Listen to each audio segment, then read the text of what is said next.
Jaya Radha Madhava Kunja Vihari Jaya Radha Madhava Kunja Vihari Jaya Radha Madhava Kunja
Jaya Radha Madhava Kunja Vihari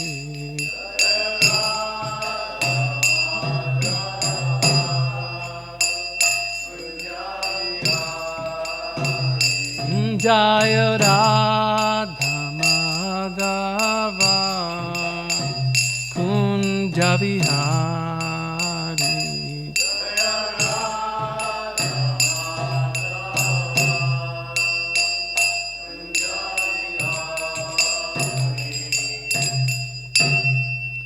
Jayam Vishwabhat Paramahansa Prabhaya Acharya Stotra Sota Srimad Divine Grace Divine Charinda Bhaktivedanta Swami Shri Prabhupada Ki Jai Gandharaj Srimad Bhagavatam Ki Jai Nitai Gaur Pramanandi Hari Hari Om Namo Bhagavate Vasudevaya Om Namo Bhagavate Vasudevaya Om Namo Bhagavate Vasudevaya. So we are reading from Srimad Bhagavatam, 3rd canto, Status Quo, Chapter 20, Conversation between Maitreya and Vidura. Text number 53. Please repeat. Te vyaschaika kashaswasya Te vyaschaika kashaswasya Dehasyam sham adha ajaha Dehasyam sam adhat ajaha Jatat samadhi jogardhi Jatat samadhi jogardhi Tapo vidya viraktimat Tapo vidya viraktimat Te vyaschaika swasya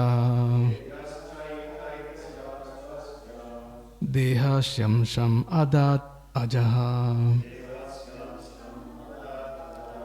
Jatat samadhi jogardi tapo vidya viraktimat.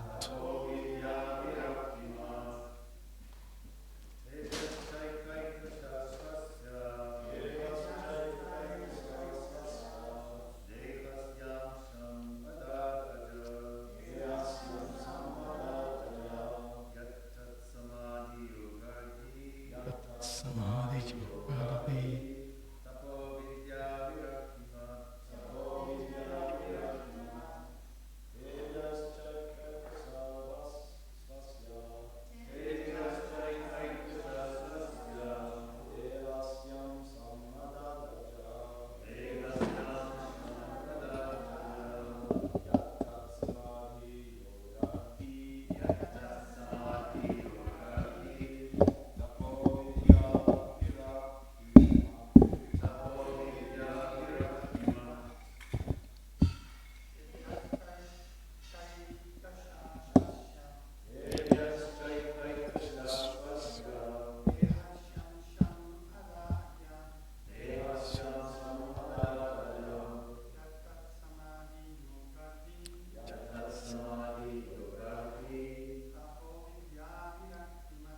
tapo vidya viraktimat.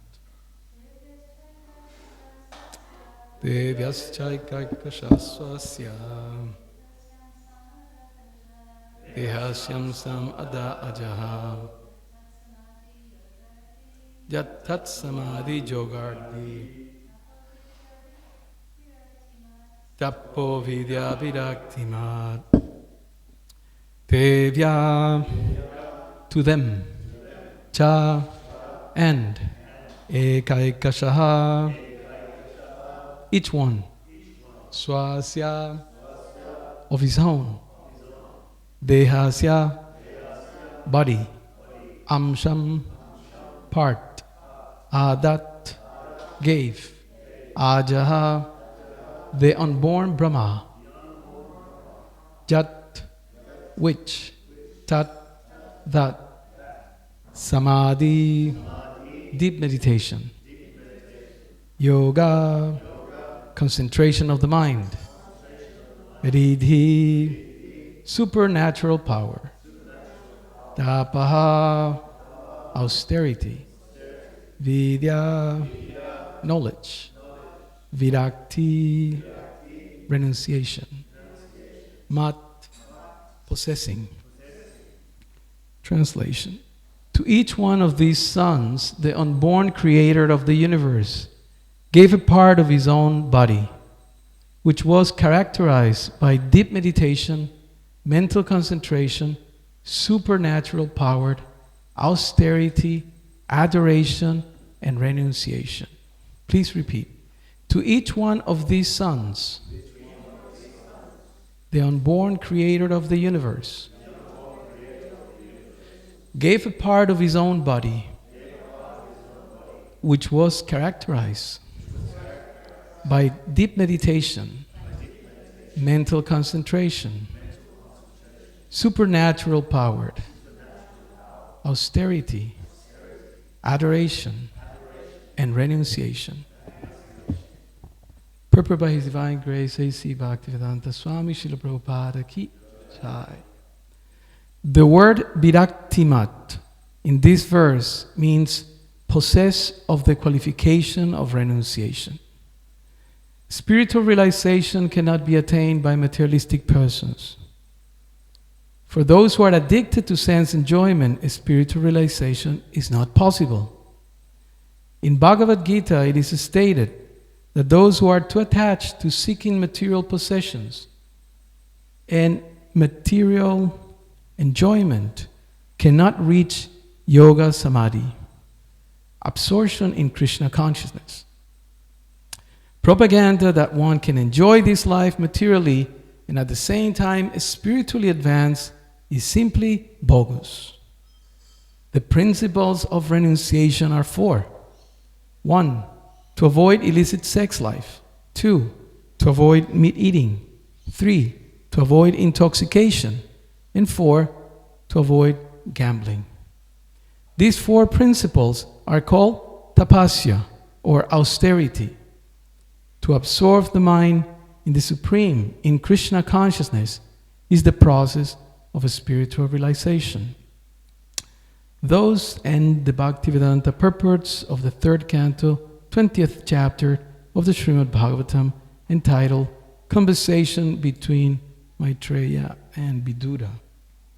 Om Ajnana Timirandasya Gyananjana Salakaya Chakshurun Militam Jena Tasmai Sri Gurave Namaha. Namam Vishnu Padaya Krishna Prastaya Bhutale Srimate Bhaktivedanta Swamin iti namine namaste Saraswati Deve Gauravani Pracharine Nirvisesha Sunyavari Paschatya Deshatarine Vanchakalpataruvyaschа Kripa Sindhuvya Evacha Patitanam Pavanevyo Vaishnavevyo Namo Namaha. Jai Sri Krishna Chaitanya Prabhu Nityananda Shri Advaita Gadadhara Shivasari Gaura Bhakta Vrindam. Hare Krishna, Krishna Krishna, Hare Hare, Hare Rama, Rama Rama, Hare Hare. So we have come to the end of one of the chapters of the 33 chapters of 3rd canto. And in this section, or in these chapters, we find the detailed description of what's going on in terms of Lord Brahma's service. And his service was to create or manifest different living entities. And it has been quite an eventful experience, as we read in previous verses, particularly in this chapter. So many creatures were coming out from his body, and sometimes he was shocked, sometimes he was alarmed. But now that it's coming to the creation of the different sages, now he's quite pleased. And what happens when we are pleased is that you become grateful.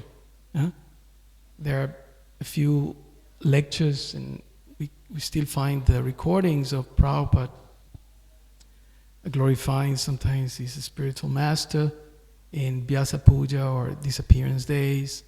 And then at the end, Prabhupada will become quite emotional because he was thanking the devotees that he saw as a manifestation of his spiritual master. Sometimes he will choke up, expressing his gratitude to his disciples. So it's a natural thing. This process it's personal. So although Lord Brahma, the creator of the universe, or as Prabhupada sometimes would say, the second creator of the universe, has gone through so much, and now the sages are there, and he has been very pleased. And as a matter of reciprocation, he is wanting to give them something tangible, something practical, shall we say. Srila Prabhupada also demonstrated that attitude, or that response, that reciprocation. There are so many pastimes, very nice personal pastimes, that Prabhupada would give things to the devotees. I heard these, I always like to hear these sort of anecdotes from Prabhupada disciples. And I remembered in South America, Virabahu Prabhu, our GVC, one of the GVCs, a spiritual master, he will tell us a story how the devotees, some of them never have seen Prabhupada in South America, in Venezuela, or in Mexico, or in Argentina, and other places. There are Prabhupada disciples all over South America, and many of them haven't... Is not loud enough? It's okay? Is it right?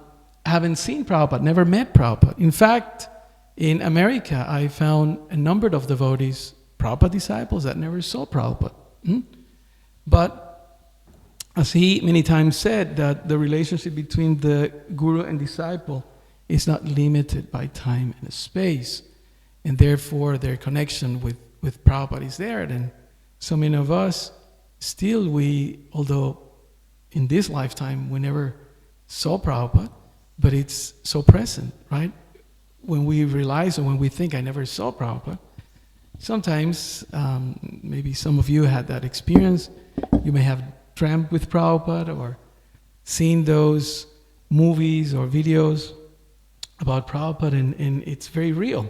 It's like, it's almost being there, right?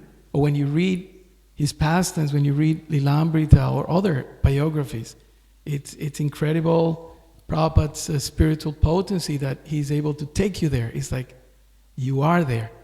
And in many temples, we have Prabhupada's rooms. In Melbourne, I remember visiting in Bhaktivedanta Manor, or LA, or in Mayapur, Vrindavan, and it's very perceptible, Prabhupada's presence, and all the devotees there are in a certain mood and some sort of absorption. But although Prabhupada was or is such an exalted and potent personality, he also demonstrated what we can call this humanness, because we are persons, right? And it was known how these devotees, I was saying about Virabahu Prabhu, how he would tell us these stories of devotees not being able to go and see Prabhupada in LA. And whenever he went, the devotees, the Prabhus, the Matajis, they will gather some gifts. So his bags were basically gifts for Prabhupada. And then his service with his wife was to deliver those gifts to Prabhupada. And in those days, I think it's mid or early 70s, the Guru Puja was being established. The ceremony of Guru Puja wasn't there before those days. So the system was that just like we offer flowers, devotees generally will bring gifts like that. Huh? So then they will bring different things, scarves or chadars or whatever the devotees will create for Prabhupada. One interesting aspect of those exchanges was that devotees will, make rings, for example, gold rings, or buy expensive watches, right?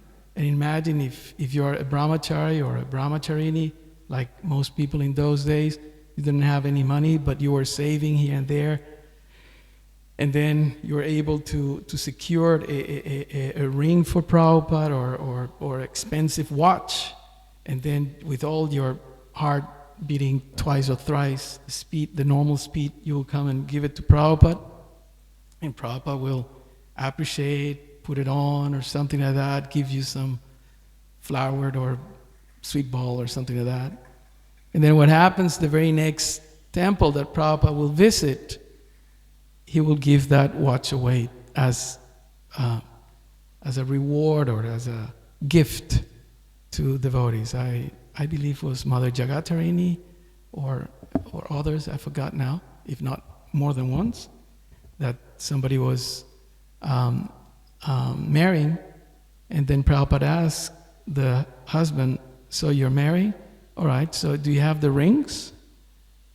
And the devotee blanked out. I forgot if it's Purijan Prabhu's story, but I think I have read it more than once in different cases. And Prabhupada will take his ring and give it to the devotees. Imagine what a mercy, right? I remembered when I met my Guru Maharaj, he had a beautiful golden ring with a dark blue stone there. I forgot what type of stone, I'm not an expert. And so, curious as I am, then I asked him, I said, Guru Maharaj, who gave you that ring? I remember me silly asking questions like that. And he said, oh, Prabhupada. Prabhupada gave me that ring. And then he had his ring there. He says, you want to see? And then I thought, oh, this is too much. And then I came, and then he showed me like this. And then he says, put your head. And then he whacked me like that with a little stone, like that. So this is a natural thing. This is a personal process. Krishna is a person. He smiles. He shakes hands, like it is described when he addressed Lord Brahma, he shook hands, right? Smiled, shook hands, so he hugs. He's a person. You do all those things, why Krishna wouldn't?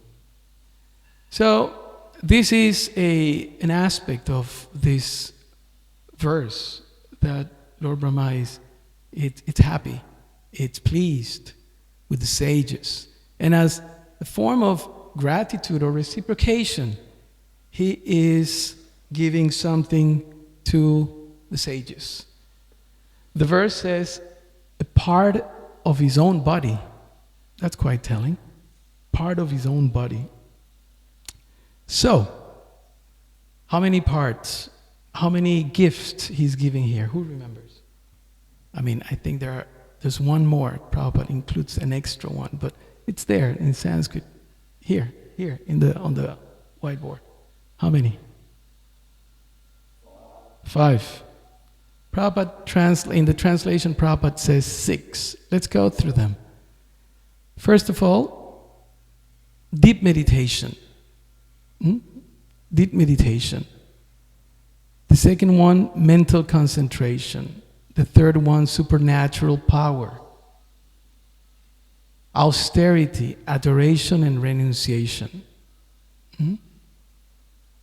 So begins in the second last line, samadhi, deep meditation, yoga, concentration of the mind, riddhi, supernatural powered, tapa, austerity, vidya, knowledge, and virakti, renunciation.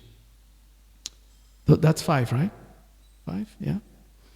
So, Srila Prabhupada explains here that, or he focuses on the aspect of renunciation. He says the word viraktimat in this verse means possessed of the qualification of renunciation.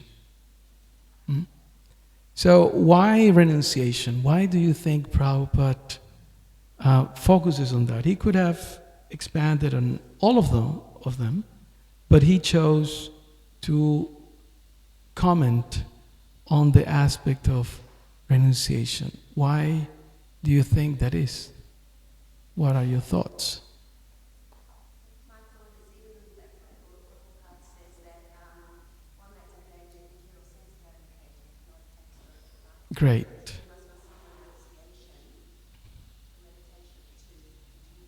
Yeah. So, as I mentioned in previous classes, when I stayed in Mayapur in the late 80s, remember this famous philosophy teacher, Gurukul teacher, Prabhupada disciple, Admatattva Prabhu. And he used to say that whenever we study philosophy, whenever we study the Shastras, we should ask 3 questions. The first question is why? Why this is happening? Why this is explained? Why this is presented? The second question is how? What's the abhideya? What's the process in which this is manifested? And how to do things, the know-how. And the last one was what for? What is the result? What is the result of this or that? What will happen if I do this? What will happen if I don't do that? So that's a very good framework to analyze the scriptures. So the reason, and I was wondering when I was doing some reading about this verse, is why?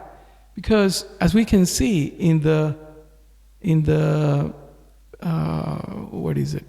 previous verse, right? The sages have been created, have been manifested, right? And the verse says, having equipped himself with austere penance, adoration, mental concentration and absorption in devotion, accompanied by dispassion, and having controlled his senses, Brahma, the self-born, living creature, evolved great sages as his beloved sons. So in the previous text, he's manifesting the great sages. And Prabhupada concludes that purport saying, after creating persons for economic development, Brahma created sages who would set the example for spiritual realization. Why do we have sages? Why do we have the parampara? Why do we have great spiritual masters? Why? Srila Prabhupada says, to set the example for spiritual realization. Right? So, Srila Prabhupada chose this particularly important aspect of, shall we say, spiritual life, renunciation. Renunciation. So here I am, a grihasta speaking about renunciation. Contradictory. And Prabhupada defines the concept of renunciation. Prabhupada is very practical in the way that he presented things. And he refers to the 4 regulative principles.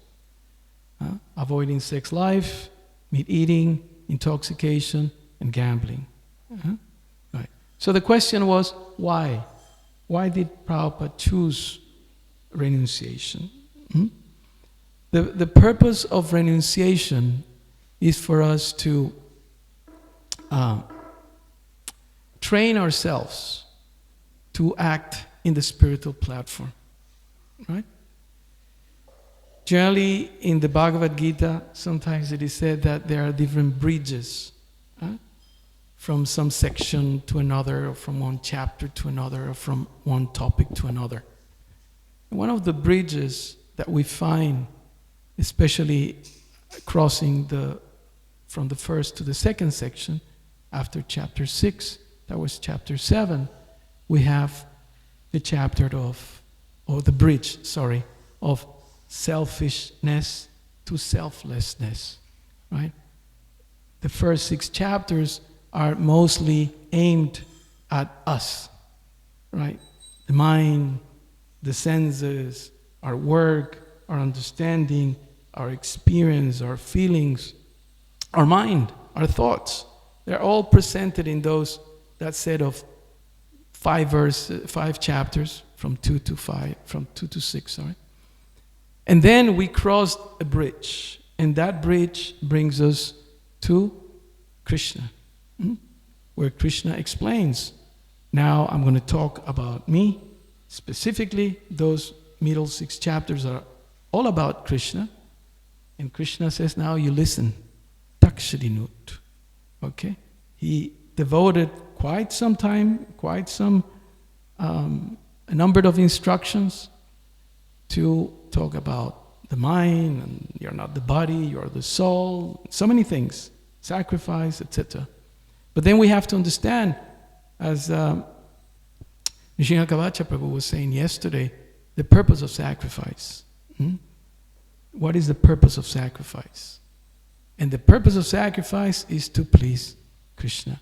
And therefore, virakti, or renunciation, is important. So, what helps us?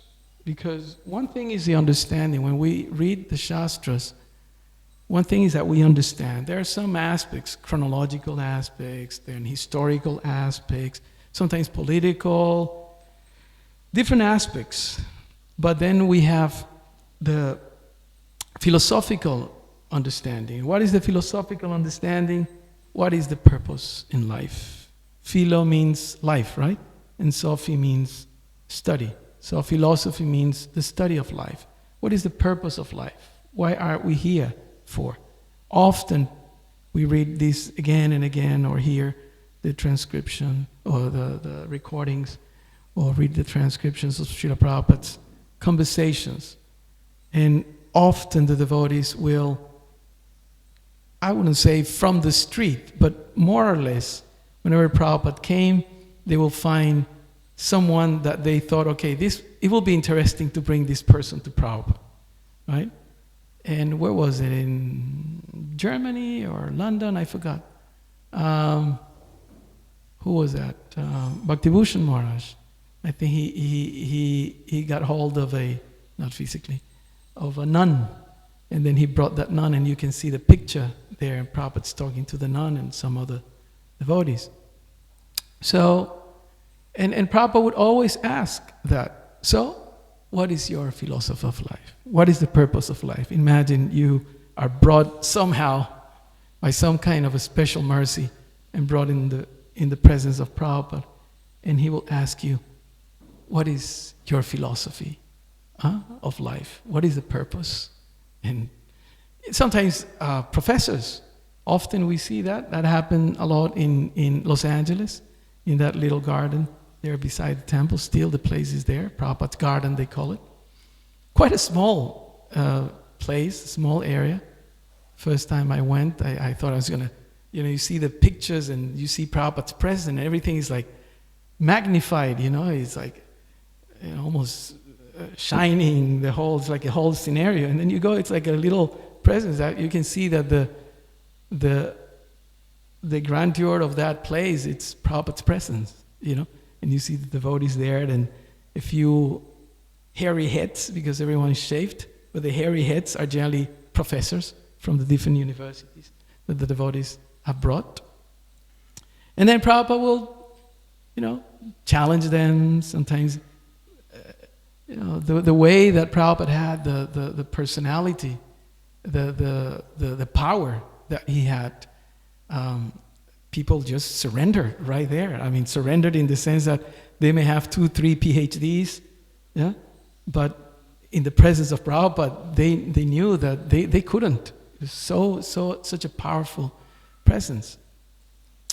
So Prabhupada here is emphasizing the importance of renunciation. And yesterday I was here in the class online.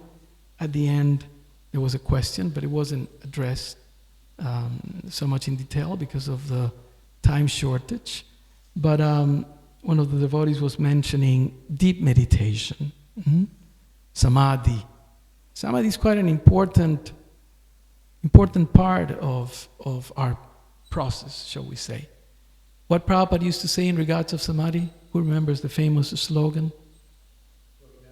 Yes, work hard now and samadhi later. Right? It's interesting the way Prabhupada put these sutras or maxims or aphorisms in a very contemporary way. Work hard now, samadhi later. Right? But samadhi, as Nishinha Prabhu was presenting yesterday, is one part. In fact, is the last part of the yoga ladder, the Astanga Yoga. We have, what are they? Yama, Niyama, Asana, Pranayama, Dharana, Pratyahara, Dhyana, Samadhi. 8. Right? We go up like that. And very interesting how Prabhupada is such an expert that we may read, or I may read this purport just casually, just in the passing.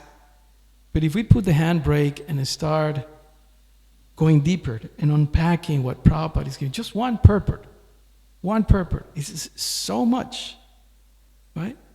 And I'm not saying so much because, this is so deep and this, that, the other. But the way that Prabhupada links the teachings of the Shastras is such an expert work that he does. For example, he's saying here, those who are addicted to sense enjoyment, for those who are addicted to sense enjoyment, spiritual realization is not possible. Right? What is that verse that he's referring to from the Bhagavad Gita? Anybody? I know you know. Don't be humble. Say it. Anybody? Bhogaishwarya prashaktanam Thaya parita chetasam Vyavasayan mikhavudi samado. That's the word that we're looking for. Samado navidiyate. That samadhi, Prabhupada translate perfected mind or fixed mind in chapter 244. Correct? 244. Vyavasayan mikhavudi. That the one? Bhogaishwarya is 244. And there's the other famous one that Prabhupada said, and I heard this from senior devotees, that because of that verse, this movement exists. and that is the verse of Vyavasayad Mikavudir, 241. Vyavasayad Mikavudir, Ekeha Kurunandana, Bahusaka Hi Anantascha, Buddhayo Vyavasayinan. That the determination, the resolute determination for someone in Krishna consciousness is one, Ekeha Kurunandana. But for those whose desires are so many, Anantascha, right? Bahusaka Hi Ananta, just like the branches of a tree, that I want this, and I want that, and I want this way, and that way, in this place, with these people, with with this music, with this background, in this weather, with this much money, it's unlimited. Huh? Buddhayo Vyavasayinam. That doesn't manifest. That doesn't manifest. So the same point is confirmed 2 verses later in 244. So Prabhupada is referring to that spiritual realization cannot be attained by materialistic people. Right? Why do you think that is? Why the statement that Prabhupada makes that a spiritual realization cannot be attained by materialistic people?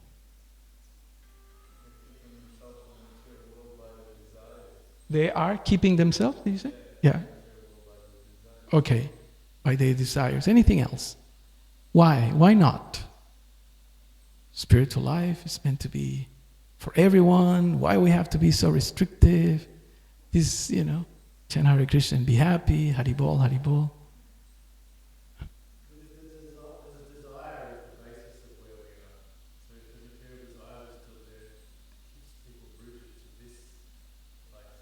Right. Right. Right. So the desire, right? That's the hook. When we hear spiritual realization, what do we understand? With Mate, you had something. Sorry.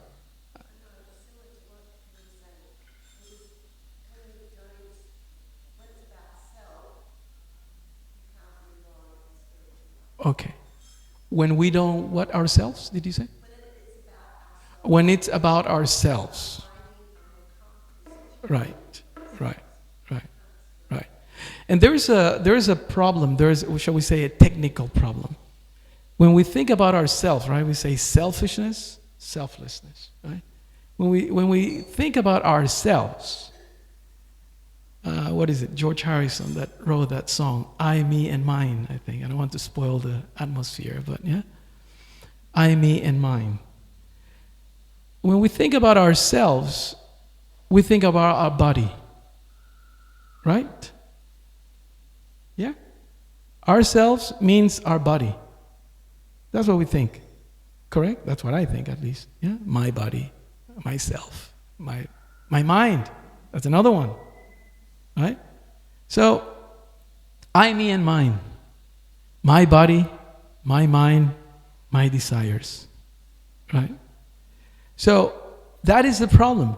In fact, I heard something from Ridhana Maharaj. I thought it was quite interesting. True selfishness is a spiritual life. Why? Because the true self is the spirit, correct? And the true self, natured, is to be in contact, in loving devotion with Krishna, with our source. Therefore, if we want to be truly selfish, in some ways, some angle of analyzing things, then that's spiritual life. We need to be connected. Why? Because the self is the soul, and the source of the self is the Supreme Personality of Godhead, the Absolute Truth, Sri Krishna, right? And the goal of our life, what is the goal of life? What is the philosophy of life? Is to return back home, back to Godhead. So, this is all nice, but just like when Krishna was teaching 2nd chapter to Arjuna, right? What happened after all that beautiful 2nd chapter is a summary of the whole Gita Upanishad. Imagine, one of the confidential teachings of the whole Vedas summarized in the second chapter, right? And Krishna ends that chapter saying, Brahma Nirvanam. You can enter into the kingdom of God. That's how he ends that. What happens in the beginning of third chapter? I'm just poking your Gita memory so you don't fall asleep. How the third chapter begins? Anybody? No? Not the first verse, but more or less the first. Yeah, that is the answer that Krishna gives to Arjuna, because he says, after all these beautiful words that you have told me, all these amazing instructions, you're asking me to fight this horrible war. Right? That's why Krishna answers like that. After all this spirituality talk, this pep talk, right? Now, I'm supposed to get my bow and arrow and go and shoot people, kill people. That seems a bit contradictory, is it? Huh? Right? After, I remember I used to have a bit of a realization of that when I joined, because in those days, as we know, you will have these powerful Bhagavatam classes. Remember the early Bhagavatam classes in your ashram? Fired up, and right after that, prasadam, and right after that, Prabhu was Sankirtan leader in Peru for many years. Get everyone out on the streets, right? Everyone out, everyone. Hardly anybody, maybe the cook, maybe the pujari. Yeah? But otherwise, everyone out. And I remember I used to think, day after day, 10:30, sun beating you, from Ecuador. They're fighting with the bus drivers or whoever to climb on the buses and try to sell the books. And I used to think, is this a spiritual life? Remember, the mind will, at least for a few seconds, if nothing else, torture you, like, what is this? It's like sound, the smells, the crowd, and there you are, with a funny hat, and dressed up in generally a number or two smaller size or bigger than your actual, because you just get the communal, cloth. Thinking, wow, is this a spiritual life? But the point is that if you did it, you felt something, right? At some point you transcended. Not that I'm transcended, but that's the experience of most devotees, right? You were in a different consciousness. Why? Because we were doing it not for our pleasure, definitely not, at least not in my case, because we were following the orders of the devotees, and we were trying to please Prabhupada. And the more you did it, the more you realize, yes, this is nectar. And the devotees, you will see the devotees coming back in the afternoons, everyone blissed out, right? Run, take a shower, and run to the Sandhya Arati and dance like crazy, right? That was our life, and it continues to be our life in different features, in different forms and shapes. But it's important and Prabhupada emphasizes here the importance of renunciation. Why? Because the central word here is samadho or samadhi, right? We need to be able to control the mind. Prabhupada says in the preface of the Upadeshamrita, in every spiritual affair, the first duty of a devotee is to control his mind and senses, right? And he elaborates on that preface. And then at the end he says, and further instructions will be revealed. Sometimes we don't know what to do, we don't know where to go. We don't know how to think or how to feel about this and that. But if we are serious about our spiritual life, then things reveal. Do you have that realization? Somebody comes up and tells you, hey Prabhu, this, that. Or you read something, or you hear the class, right? Or you had some realization, sometimes in front of the deities, you had some realization. So, Prabhupada comments and actually translates some of these recommendations that Krishna gives in the Bhagavad Gita, especially in the 2nd and 3rd chapter. And he calls them the principles of freedom. The principles of freedom. In text 64, it is explained that those who follow the principles of freedom, meaning to control our mind, to control our senses, to control our desires, etc., what happens? The verse very beautifully ends saying, Prashadam Adigachati. Prashadam Adigachati for us means a big plate of prashadam.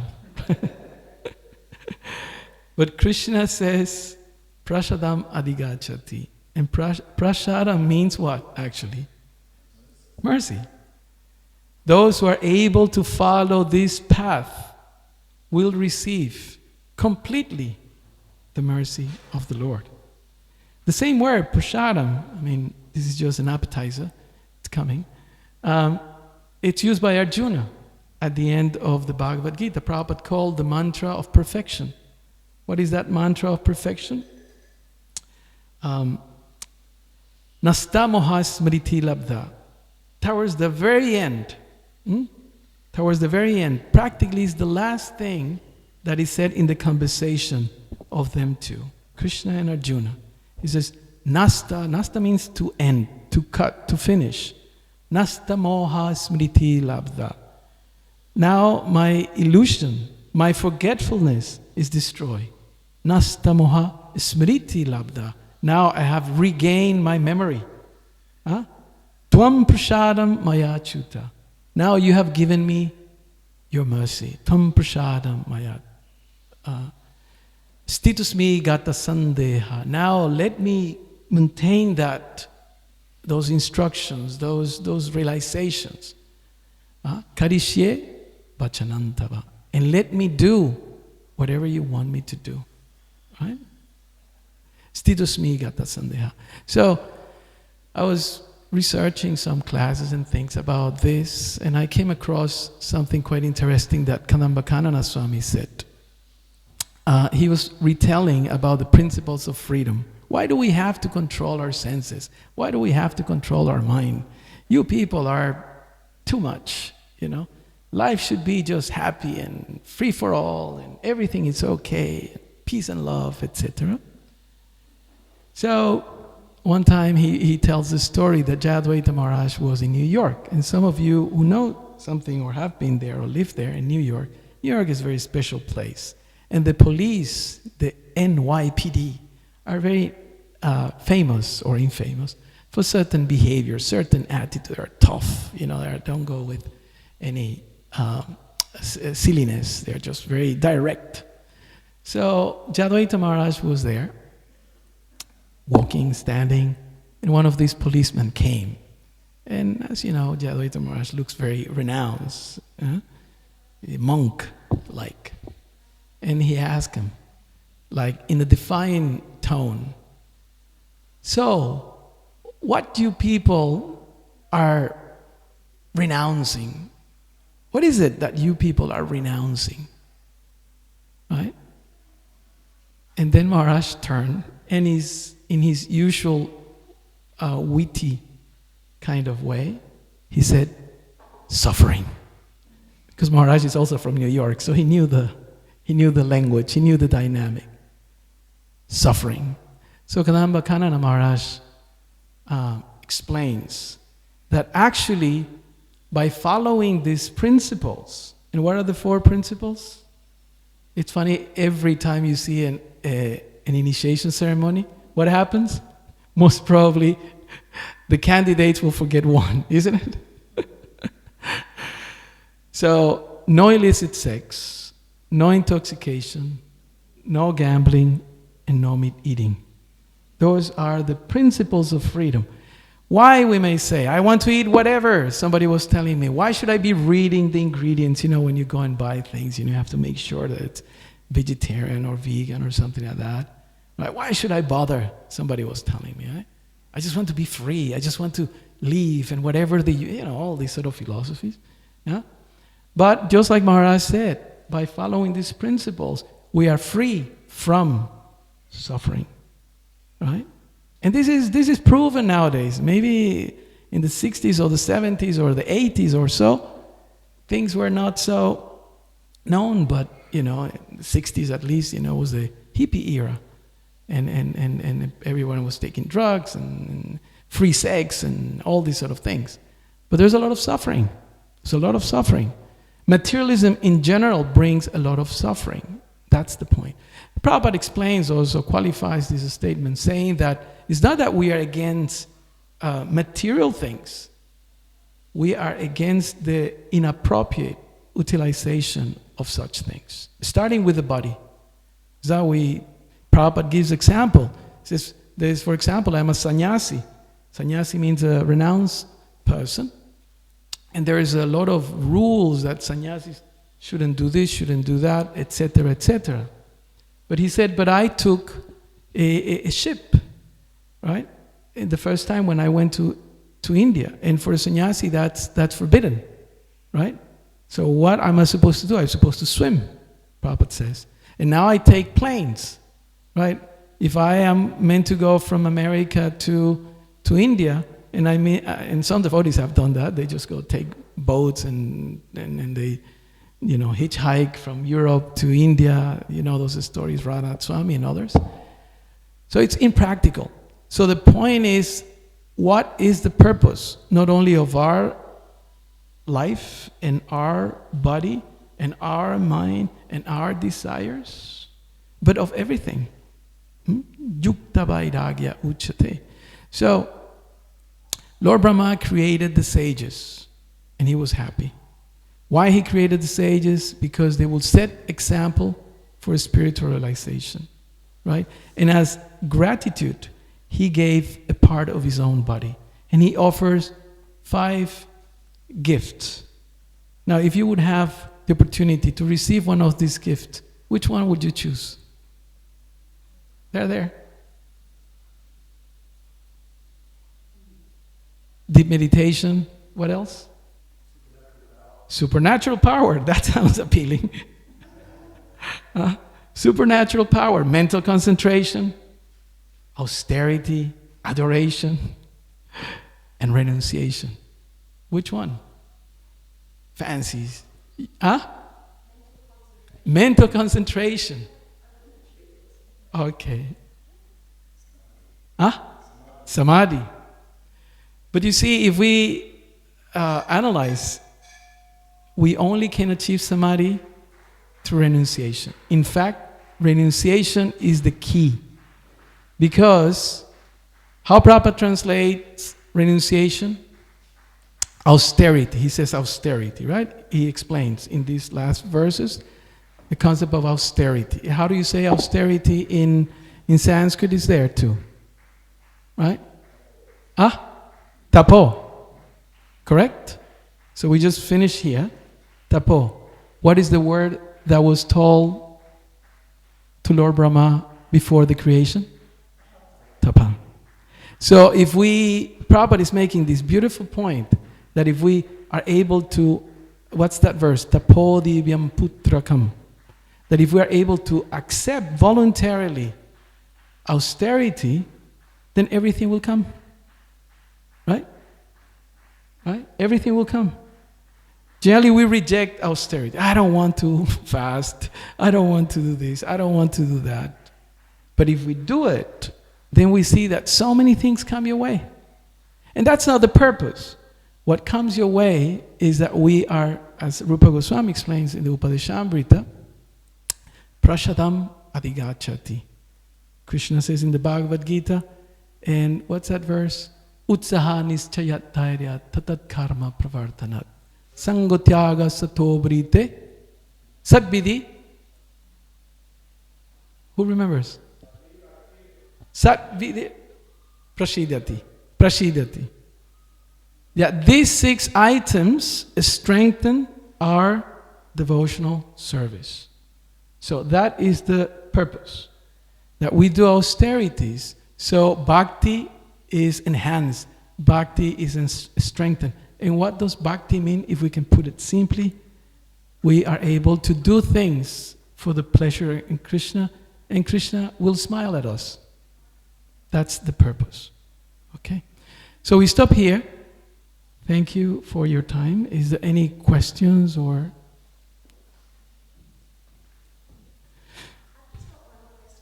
Question?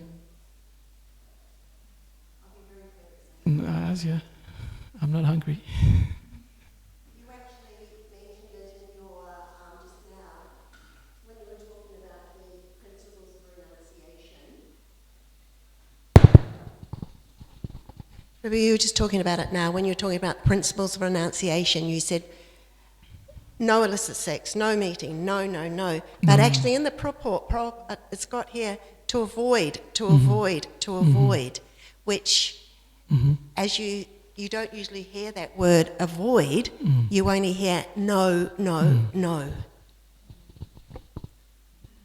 So you want me to elaborate on that? To avoid. How do you avoid that? It's unusual to hear avoid. Yeah. It's just No. this is anywhere. This is like, I've got some choice here. Yeah. I mean, a choice is there. Like we may say, we should avoid driving on the wrong side of the road. Right? Oh, okay. Because physically, right now, whoever is driving towards the town, you could physically just change lanes. Correct? Physically? Doesn't take much, right? Just go this way. Wrong way. Go back. Because if you don't go back voluntarily, you know what could happen, right? Disaster. And actually, there's a verse. Sruti smriti puranadi pancharatra vidimbina aikantaki hararvaktir. If we don't follow the instructions, even though we want bhakti, aikantaki hararvaktir utpatayaiva kalpate, we will cause what? Disasters, catastrophes, tragedies in our spiritual life.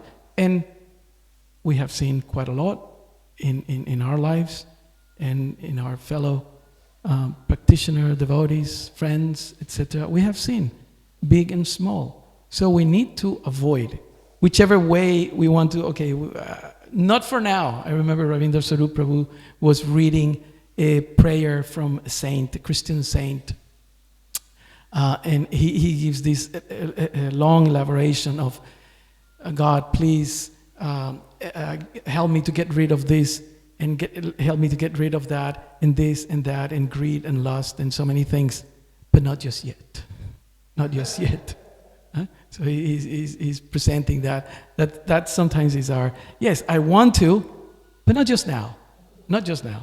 Right? But one of the beautiful things that Krishna has in his own creation is that in time, and that I'm realizing now, because although mentally I think I'm still a kid, then the body starts giving you some lessons. And then you start thinking, gee, how long? How much more? How much more? For how long? Now, there's another trick as well, that when we age, we start thinking, okay, now I'm just going to be pure and sattvic and settled and da-da-da. But we have to be careful. I remember a class by the Amrita Swami, he says, you may not have the strength, you may not have the stamina, and therefore your desires are somewhat reduced or rather contained. But you don't know what happens in next life. If you carry those desires, material nature gives you a brand new body. And there you are. Happy birthday to you, right? Walking and this and that, and then again trying to enjoy, and then you become a teenager. You know what happens when you become a teenager, right? The hormones go all over the place, and then you get all this propaganda, and then you think, oh, I'm going to be happy, I'm going to control, I'm going to enjoy. Back to the position of a mouse. Punar musika bhava, right? So we need to stop, and that stoppage happens now. That's what Prabhupada said. When he was saying these things, somebody asked at the back in the morning walk, in this lifetime? Prabhupada turned around, he says, yes, in this lifetime. So if we aim at stopping it in this lifetime, we have a hope, right? If you try to throw somewhere else, you're never going to make it, right? But at least if we try to get it right, then we might come close to it. Yeah? To absorb the mind supreme in Krishna consciousness is the process of spiritual realization. Srila Prabhupada ki jai, Gantharaj Srimad Bhagavatam ki jai.